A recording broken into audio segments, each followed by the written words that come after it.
4 डिसेंबरची condition, ठीक आहे. पूर्ण प्रकारे जे आहे या तुरीला शेंगा भरून आलेल्या आहे. लागला तर महिना व्हिडिओ काढायचा. City lights flicker where the sinners play preacher. Graffiti scriptures on train cars, the steel messenger. Cobblestone pathways, souls caught in a shuffle. Every breath's a gamble, life's one long scuffle. Sirens kiss the night. नमस्कार शेतकरी मित्रांनो, स्वागत आहे आपल्या एका नव्या व्हिडिओमध्ये. मित्रांनो, सगळ्यात प्रचलित जे आजकाल आपण वाण ऐकत आहेत तुरीबद्दल म्हणजे पंचगंगा, ठीक आहे. सगळे शेतकऱ्यांना माहित आहे की पंचगंगा वाण हे कसं आहे. मित्रांनो, निव्वळ बोलून दाखवतो तुम्हाला. जे आज एक असा प्लॉट दाखवतो आणि हा प्लॉट जो आहे माझ्याच गावात आहे. शेतकरी सुद्धा आपल्या सोबत आहे. तर सगळ्यात पहिले त्यांची आपण मुलाखत घेऊ आणि त्यांचं नियोजन काय आहे, आतापर्यंत खत व्यवस्थापन काय केलं, फवारणी व्यवस्थापन कसं केलं किंवा लागवड कशी केली, सगळ्या गोष्टी आपण शॉर्टकट मध्ये त्यांच्याकडून जाणून घेऊ. त्यानंतर जर तुम्हाला याचं बियाणं सुद्धा लागणार त्याची सुद्धा तुम्हाला डिटेल मी पूर्ण सहित या व्हिडिओ मध्ये देणार. तर व्हिडिओ नक्की शेतकऱ्यांनी शेवटपर्यंत बघा. तर नमस्कार. अतुल काजी, उसनेर, तालुका नांदगाव, खंडेश्वर, जिल्हा अमरावती. जिल्हा अमरावती. अतुल भाऊ, तुमचं जे हे शेत आहे हे किती एकराचं शेत आहे? हे 2 एकरचा प्लॉट आहे. 2 एकरचा तुमचा प्लॉट आहे. तर या 2 एकर प्लॉट मध्ये सर्वप्रथम म्हणजे तुरी किती किलो लागली, म्हणजे बियाणं सुद्धा महत्वाचं आहे ना, शेतकऱ्यांना माहित पडलं पाहिजे की 11 किलो बियाणं लागलं याच्यात. 11 किलो. आणि हे तुम्ही लागवड कशाने केली आहे? हे बाया लावूनच लावली होती. मजुरांनी लागवड केली ना. मजुरांनी लावली. टोकन यंत्र तुमच्याकडे नसल्यामुळे तुम्ही हा. मजुरांनी लागवड केली. मजुरांनी तर मित्रांनो, तुम्ही जे आहे बायानं सुद्धा लागवड करू शकता आणि टोकन यंत्राने सुद्धा, जे एक आधुनिक पद्धत आहे. म्हणजे जर तुमच्याकडे असेल तर बियाणं बरोबर व्यवस्थित अजूनही मजुरापेक्षा चांगलं जमिनीमध्ये पडणार. तर हे बियाणं व्हेरायटी तुम्ही पहिले शेतकऱ्यांना सांगा. हे पंचगंगा आहे. पंचगंगा. हा, कंपनी कोणती होती? पंचगंगा लक्ष्मीची. लक्ष्मीची पंचगंगा. आणि काय किलो तुम्हाला याचा रेट काय लागला होता बियाणाचा? 280 रुपये पाकिट दिलं ते. लागवड केल्यानंतर बाकी शेंडे खुडणी वगैरे नियोजन कसं केलं? शेंडे खुडणी केली नाही पूर्ण केली याची. नाही का? नाही. तुम्ही याला तोरंबे बघू शकता, किती जबरदस्त तोरंब्या बनल्या बघा. म्हणजे बाकीच्या व्हेरायटीपेक्षा याची रचना, जे वैशिष्ट्य आहे मित्रांनो, खूप वेगळी अशी याचं वैशिष्ट्य आहे बघा. एका जांगीला जे आहे अशा फांद्या बनवतात बघा, हे बघा.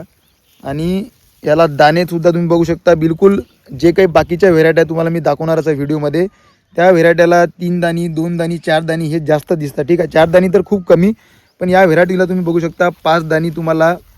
हे बघा, 1 2 3 4 5 आणि 5 आणि 4 दाण्यावाल्या शेंगा तुम्हाला यामध्ये जास्त दिसणार आहे. हे या व्हेरायटीचं वैशिष्ट्य आहे. तर नक्कीच मला पर्सनली ही व्हेरायटी तर खूप यावर्षी आवडलेली आहे आणि नक्कीच मी यावर्षी लावलीसुद्धा. पण माझं थोडं नियोजन चुकल्यामुळे पुढच्या वर्षी यांच्याकडूनच बियाणं आपण घेऊन आपल्या शेतात हे लावणार आहे.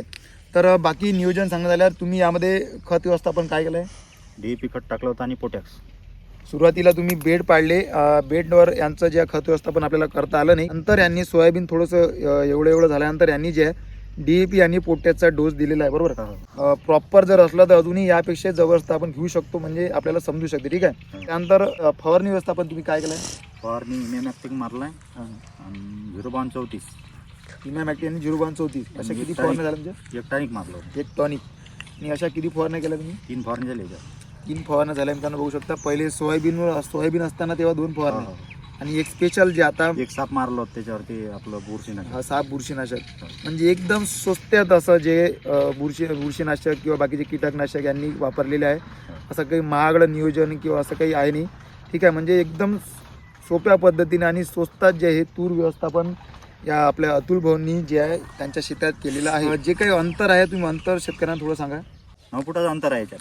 तर याचं जे अंतर आहे, यांनी 9 फुटाचं अंतर घेतलं आणि मधामध्ये 7 तास सोयाबीन घेतलेलं आहे. जे सध्या ट्रेंडिंग विषय ज्या शेतकरी करताय, ज्या शेतात तूर आपली वाचत नाही, ठीक आहे. बेड घेतला आणि हलकीशी नाली ठेवल्या दोन्ही बाजूनं. म्हणजे एक प्रकार जे आहे BBF पद्धत जे आहे हे शेतकरी करताना तुमची तूर सुद्धा वाचणार आणि जे काही गादी वाप्यावर सोयाबीन येणार ते सुद्धा चांगल्या रीतीने इथे येणार आहे. तर मित्रांनो, जे काही व्यवस्थापन आहे हे अशा प्रकारे, आणि खत व्यवस्थापन, जे काही लागवड आहे, जे काही फवारणी व्यवस्थापन एकदम साध्या सिंपलमध्ये आहे, जे एक पारंपरिक शेतकरी करते, ठीक आहे. जर चांगल्या रीतीने तुम्ही चांगले बेड, त्यानंतर खत व्यवस्थापन चांगल्या रीतीने, फवारणी व्यवस्थापन चांगल्या रीतीने केलं किंवा जे काही ड्रीप आपण टाकली, तर नक्कीच यापेक्षाही चांगलं जे आहे पीक येऊ शकते, ठीक आहे. असं नाही म्हणता की यांनी चांगलं नियोजन नाही केलं. नक्कीच चांगलं नियोजन केलं आणि एक चांगल्या रीतीचं पीक यांच्या शेतामध्ये आपण सध्या बघतोय. तर अतुल भाऊ, तुमचा नंबर शेतकऱ्यांना सांगून द्या. 93 59 33 68 95. खात्रीचं बियाणं तुम्ही सध्या बघता, कारण हे बघा पूर्ण 5 दाण्याच्या शेंगा. आणि एक वैशिष्ट्य तुम्हाला या तुरीचं समजून जाणार आहे, बघू शकता. पूर्ण प्लॉट जो आहे हा 9 फुटाचा झाकलेला आहे. बघा आणि जे शेंगा बघा प्रत्येक शेंगा जे आहे हे 5 दाणे आणि 4 दाणे आणि खूप कमी म्हणजे 3 दाणे तुम्हाला बघायला मिळणार. एकदम शेंड्यापर्यंत जे आहे शेंगा जे आहे तुम्हाला याच्या बघायला मिळणार. कसा वाटला नक्की सांगा. चॅनलवर नवीन असाल तर नक्की चॅनलला सबस्क्राईब करून घ्या आणि व्हिडिओ नक्की शेअर करा. प्रॉब्लेम असेल तर नक्की कमेंटमध्ये लिहा आणि व्हिडिओ नक्की लाईक करा. धन्यवाद.